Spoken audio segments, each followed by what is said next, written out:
This man, Dr. Joseph Pompey, who's got a thing about annoying people with sound.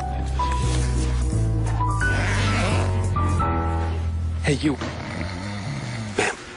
Ma'am, please wake up. No sleeping in the library. Most people of his age don't know much about sound. The most antisocial they can get is turning their car's hi-fi up in a quiet neighborhood. But Dr. Pompey has studied sound for so long he's got letters after his name, and he came up with something a bit better. That's not a speaker system. Now this is a speaker system. The whole idea of his sound spotlight system is to make sure that only one person can hear him, even though they're 20 meters away. Hey, you there. You on the laptop. Are you downloading illegal files to the library network? I hope not. Hey, you there, studying. Miss, can you hear me? I think it's time for a break. Hey, you, looking at CDs. We're watching. Taking the mickey out of innocent readers might seem a bit childish, but there's a reason why Dr. Pompey comes here to test his kit.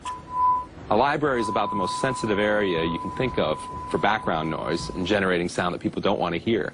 But with the audio spotlight, we can deliver sound specifically directly to people within the library without bothering the other people that are reading quietly. One of the things is we can bring in a couple of Latin dancers, send them some hot salsa music. They can dance all they like in the middle of the library to all the music that they want without bothering the other people nearby who want to sit, read, or work quietly.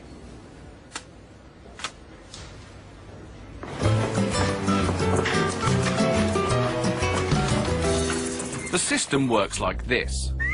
First, your voice is transformed into high-frequency ultrasound, sound so high no one can hear it. Ultrasound is highly directional, so, like a torch, it can be pointed at someone standing a long way away. Although they cannot hear the ultrasound, it causes secondary vibrations in the air around them, and it's that sound the person hears. So if you imagine you're in a room and I shine a flashlight at you, it's very bright for you, but it's very dark for everybody else. Much the same way, the audio spotlight creates a very narrow beam of sound that you can shine at a listener. They hear it very clearly, and it doesn't create noise that might bother other people in the same space. It's already being used in museums, and soon Dr. Pompey hopes he'll have his system in TV sets, so that only one person in the room can hear it. The others can get on with something much more boring. But whatever its practical use is, it remains a great toy. Hey, excuse me, miss. That's a really nice shirt you've got on. These are called electromyographic signals. The signals are picked up by electrodes planted on the skin. The electrodes basically look like this. They're tiny little pads, much like you have in a doctor's office. So if she said the future out loud, The future. we have the signal that's corresponding to that muscular activity. But with subvocal speech, she doesn't have to move her mouth. She could say that word silently. So she would say the future silently. Here she said the future, but she didn't move her lips. And you can see that there is still the same signal being picked up by the electrodes underneath her throat. Once the electrodes capture the signal, they can be transmitted, as if through a cell phone, to someone with an earpiece receiver. So the newer sensors are the size of a dime, and they're going to continue to get smaller in the not very distant future. In Chicago, Illinois, a world authority on microwave hearing shows how it could work. I'm hearing a microwave pulse like a click. Now it sounds like a chirp with a tonal quality to it. Professor James Lynn is hearing sounds that aren't there, but he's not crazy. Pulses of microwave energy are being generated and fired at him from behind.